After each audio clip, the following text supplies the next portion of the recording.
So guys, जैसा कि हमने पिछले एपिसोड में देखा, ताइचू एशियन माइन के खतरों को देखकर तियानशन एकेडमी के एल्डर ने वापस लौटने का फैसला किया, पर शियाओ अभी भी अंदर ही मौजूद था। इमोर्टिलिटी वाटर की वजह से उसकी पावर काफी बढ़ गई। फिर वो उस रास्ते पर आगे बढ़ा जिससे वो पुनर्जन्म के सिक्स पाथ को समझ सकता था। उस जगह पर सिक्स हेवनली किंग स्टेचू मौजूद थे। शियाओ ने जब अपने सिन ब्लड मार्ग को एक्टिवेट किया तो उसे अपने एंसेस्टर से पावर मिली, जिससे वो सिक्स पाथ रीइंकार्नेशन के फर्स्ट स्टेज को समझ गया था और अब उसे तियानशन एकेडमी लौटना था, जिसके लिए उसने अपना रूप बदल लिया ताकि वो दूसरे खतरों से बच पाए, क्योंकि युआन किंग और बाकी लोग जो उसे मारना चाहते थे वो इस रूप की वजह से उसे नहीं पहचान पाएंगे। और वो गुलामों से भरी हुई शिप से सवार होकर तियानशन एकेडमी की एंट्रेंस पर पहुंच गया था, जहां तियानशन एकेडमी के को डिसिपल बैटल सर्वेंट को चुनने वाले थे, जिनमें जिंगटियन भी मौजूद था। वांग शी भी वहां आ गई थी, जिसने शियाओ को सिलेक्ट कर लिया, पर शियाओ ने उसका बैटल सर्वेंट बनने से इनकार कर दिया। वहां मौजूद दो लोग बातें करते हैं कि आखिर ये लड़का कर क्या रहा है। जिस पोजीशन को पाने के लिए मुतावले हो रहे हैं वो पोजीशन इस लड़के को मिल रही है, फिर भी ये फेरी वांग शी के ऑफर को ठुकरा रहा है। तो दूसरा आदमी कहता है कि लड़का जरूर कुछ और सोचकर यहाँ आया होगा। बियान यू को इससे वांग शी का मजाक उड़ाने का मौका मिल जाता है और उसे कहती है कि इस जगह पर शायद आपकी कोई इज्जत नहीं रही। जो अब सर्वेंट भी बातें मानने से इनकार कर रहे हैं। वांग शी आगे आती है तो शियाओ से बताता है कि मेरी ताकत तुम्हारे बैटल सर्वेंट के रूप में इस तियानशन एकेडमी का नॉर्मल डिसिबल बनने से काफी ज्यादा है, इसीलिए मैं तुम्हारे साथ नहीं जाना चाहता। वांग शी सोचती है कि इसके पास थंडर पावर मौजूद है। इसे देखकर लग रहा है कि ये मेरी फैमिली से भेजा गया सर्वेंट होगा। फिर आखिर ये मेरे साथ आने से इनकार क्यों कर रहा है और इतना गुस्सा क्यों है, क्योंकि उसे उसमें से ताइचू एशियन माइन के ओरा का एहसास हो रहा था और ताइचू एशियन माइन वांग फैमिली का इलाका था, इसीलिए उसे लग रहा था कि उसकी फैमिली ने ही उसे यहाँ भेजा होगा। वांग शी बोलती है कि अगर ऐसी बात है तो मैं अपनी पावर से तुम्हारी स्किल को टेस्ट करना चाहती हूँ, और वो अपनी पावर से उसकी एनर्जी को चेक करती है। इससे तेज एनर्जी क्रिएट हुई जिससे लोगों को देखने में काफी प्रॉब्लम हो रही थी और वो काफी मुश्किल से अपनी जगह पर बने हुए थे। पर शियाओ बिल्कुल भी टस से मस नहीं हुआ और उसकी दो हेवनली एनर्जी स्ट्रेंथ उभर आए थे, पर तीसरा हेवनली एनर्जी स्ट्रेंथ भी बाहर आता उससे पहले ही शियाओ उस एनर्जी को दूर कर देता है, क्योंकि तीन हेवनली एनर्जी स्ट्रेंथ से उसकी पहचान उजागर हो सकती थी। दरअसल अभी भी तियानशन एकेडमी में एक पोजीशन खाली थी, इसीलिए शियाओ ऑफिशियली डिसेबल के रूप में अंदर जाना चाहता था। वो बोलता है कि क्या अब मैं अंदर जा सकता हूँ। वांग शी भी हैरान हुई कि इसके पास दो हेवनली स्ट्रेंथ मौजूद है। वास्तव में इसके पास कुछ स्किल्स होगी जिससे यह खुद पर काफी गर्व करता है और शायद इसे बैटल सर्वेंट बनाने के लिए मनाना काफी मुश्किल होगा।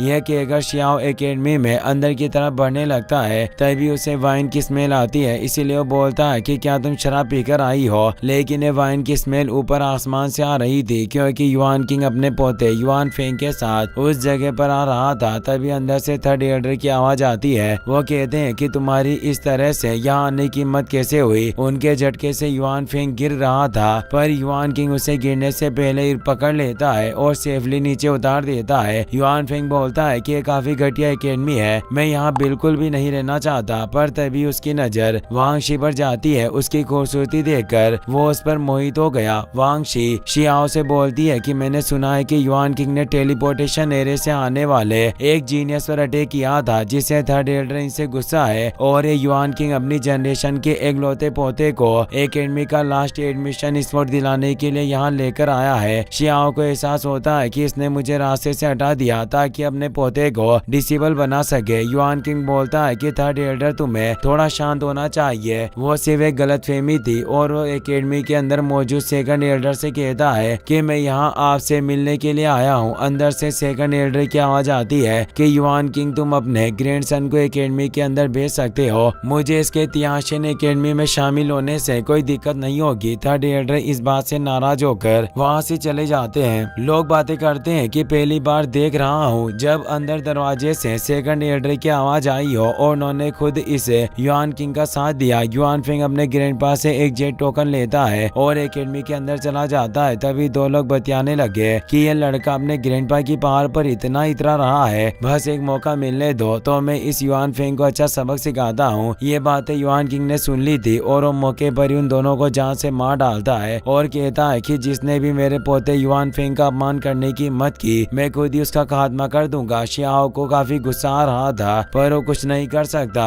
और अब एडमिशन एलिजिबिलिटी भी खत्म हो चुकी थी। वांगशी शियाओ से कहती है कि मैं तुम्हें अपने साथ चलने के लिए आमंत्रित करती हूँ क्योंकि अब तुम्हारे डायरेक्ट डिसेबल बनने का कोई रास्ता नहीं है। अगर तुम चाहो तो मेरे बेटल सर्वेंट के रूप में इस तियांशिन एकेडमी में प्रवेश कर सकते हो। युआन किंग वहाँ से चला गया था। शियाओ सोचता है कि इस युआन किंग ने मुझे 10 साल तक उस ताइचू एशियन माइन में कैद करने की योजना बनाई, इसीलिए ये अच्छा मौका होगा जब मैं एकेडमी में जाकर उसके ग्रैंडसन से बदला ले सकता हूँ। और अब वो वांगशी के साथ ही एकेडमी के अंदर आ जाता है। वांगशी हुआंग को लेकर अपने पैलेस में आ गई थी जहाँ एक सर्वेंट सुलान उनका स्वागत करती है और वांगशी को बताती है कि मिस फेयर चाइल्ड से आपके लिए एक संदेश आया है। एकेडमी के एल्डर ने खास मुद्दों पर चर्चा करने के लिए आपको बुलाया है। वो उस मैसेज को अपने पास रख लेती है और शियाओ से बोलती है कि मुझे जाना होगा पर तुम मेरे इस पैलेस में जिस जगह पर चाहो वहाँ जाकर प्रैक्टिस कर सकते हो। ये कहकर वो वहाँ से निकल जाती है। सुलान शियाओ से बोलती है कि तुम मेरे पीछे आओ और वो उसको लेकर जाने लगती है। शियाओ देखता है कि इस तियांशिन एकेडमी में काफी सारी अच्छी जगह मौजूद है और वो उनमें से सबसे अच्छी कल्टिवेशन की जगह तलाशने लगा। सुलान कहती है कि लड़के तुम सिर्फ एक बेटा सर्वेंट के रूप में सिलेक्ट हुए हो, इसीलिए तुम ज्यादा हवा में मत उड़ना। तुम में सिर्फ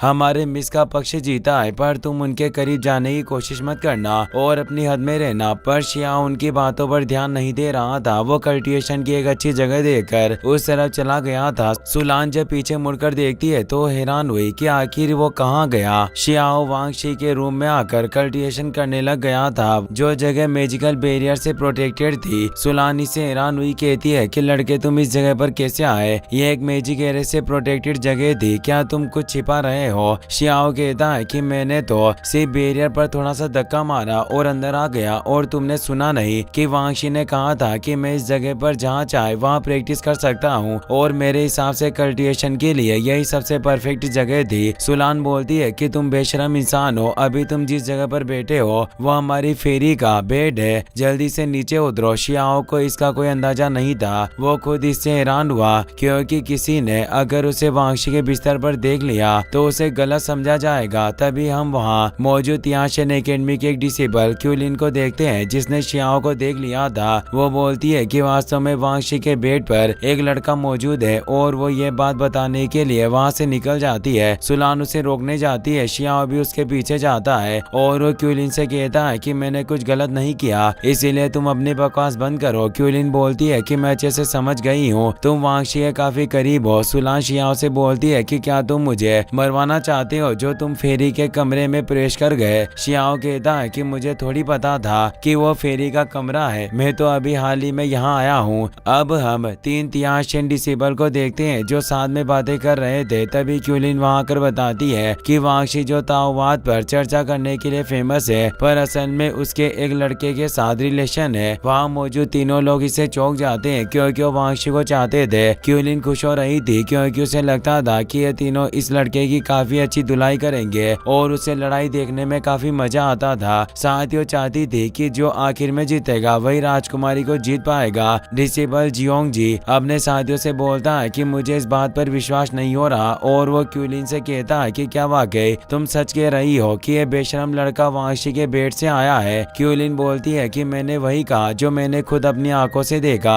इससे जियोंग जी का दिल टूट जाता है। वो बोलता है कि मैं काफी हैंडसम हूँ पर फिर भी मैं इतने सालों से फेरी वांगशी का दिल नहीं जीत पाया। और लड़के तुमने ऐसा क्या किया जो सीधे उसके बेड पर चले गए? शियाओ कहता है कि तुम्हें एक बार मिरर में अपना चेहरा देखना चाहिए और वो एक मिरर को उसके आगे कर देता है। इससे जियोंग जी को काफी गुस्सा आता है और अपने जायंट बिस्ट बॉडी को एक्टिवेट कर लेता है पर शियाओ एक मामूली से अटैक से ही उसे घायल कर देता है। यह देखकर बचे हुए दोनों डिसेबल दंग रह गए। तीसरा डिसेबल वांगलिन अब अपने 9 नेदर किलिंग एरे को एक्टिवेट करके शियाओ पर हमला करता है पर इतनी लो लेवल की टेक्निक देखकर शियाओ को उबासी आ रही थी। वो बोलता है कि इस टेक्निक से मुझे कुछ भी भय नहीं लगा और वो अपने एक किक से ही उसे भी नीचे फेंक देता है। क्यूलिन ये देखकर हैरान हुई और अब वो उस जगह से चली जाती है। उसे डर था कि वांग उस पर भी हमला करेगा। वांगलिन के पास से एक फिनिक्स से ब्लड पीस गिर गया था जिसे शियाओ ने उठा लिया और कहता है कि वाकई इस फाइट से मुझे थोड़ा फायदा हुआ और मुझे एक और फिनिक्स ब्लड का टुकड़ा मिल गया। वांगलिन कहता है कि आखिर ऐसा क्यों होता बताता है कि अच्छी चीजें हमेशा दूसरों को ही मिलती है। शियाओ बताता है कि अगर तुम भी अपने जीवन में आगे बढ़ना चाहते हो तो तुम्हें मेहनत करनी होगी। वैसे भी वांगशी और मेरे बीच कुछ भी नहीं है और तुम बेवजह ही बात का बतंगड़ बना रहे हो। पर अब वहाँ पर युआन फेंग भी आ जाता है और बोलता है कि वांगशी मेरी है, मैं बिल्कुल भी बर्दाश्त नहीं कर सकता कि मेरे होते हुए कोई मेरी होने वाली वाइफ के बिस्तर पर चढ़ने की हिम्मत करे। और जब शियाओ उसकी तरफ मुड़ता है तो वो बोलता है कि तुम तो बस अभी उसके द्वारा सिलेक्ट किए गए एक फॉर्मल डिसिपल हो, वास्तव में फिर भी इस तरह से शर्मनाक हरकतें कर रहे हो। शियाओ रिप्लाई में कहता है कि मैं तुम्हारे जैसे लोगों से तो अच्छा ही हूँ जो अपने ग्रैंडपा की पावर के बदौलत अकड़ दिखाता है, पर तुम अभी अपने ग्रैंडपा युआन किंग के बिना कुछ नहीं हो, तुम्हारी कोई औकात नहीं। युआन फेंग को इससे काफी गुस्सा आया। वो बोलता है कि मुझसे इस तरह से बात करने की आज तक किसी ने हिम्मत नहीं की और वो ब्लैक गोल्ड ऑर्ब को क्रिएट करके शियाओ पर पावरफुल स्लेज से अटैक करता है। पर शियाओ टेलीपोर्ट होकर उसके पीछे आ गया था। वो सोचता है कि अभी इस युआन फेंग को मारने का ये सही समय नहीं है, लेकिन अगर मैं इसे डराना चाहूँ तो ये बिल्कुल ठीक वक्त होगा और वो उस पर पावरफुल अटैक करने लगता है। पर तभी वांगशी आकर उसे रोक देती है और बताती है कि तियाशन एकेडमी में सभी डिसिपल को एक दूसरे को मारने की अनुमति नहीं है, यह नियमों के खिलाफ है। पर युआन फेंग एक बेशरम इंसान था, वो इन बातों को कहाँ मानने वाला था। वो चुपके से एक ब्लैक गोल्ड ऑर्ब को क्रिएट करके शियाओ पर हमला कर देता है, पर शियाओ उस ऑर्ब पर किक मारकर ही युआन फेंग पर पलटवार करता है, जिससे वो बच नहीं पाता और काफी दूर जाकर गिरता है। वांगशी भी यह देखकर उससे इम्प्रेस हो जाती है। इसी के साथ ये एपिसोड यहीं पर खत्म हो जाता है। वीडियो पसंद आया हो तो अपने दोस्तों के साथ शेयर करना, साथ इस वीडियो को लाइक और चैनल को सब्सक्राइब करने के लिए आपका तहे दिल से शुक्रिया। Thanks for watching.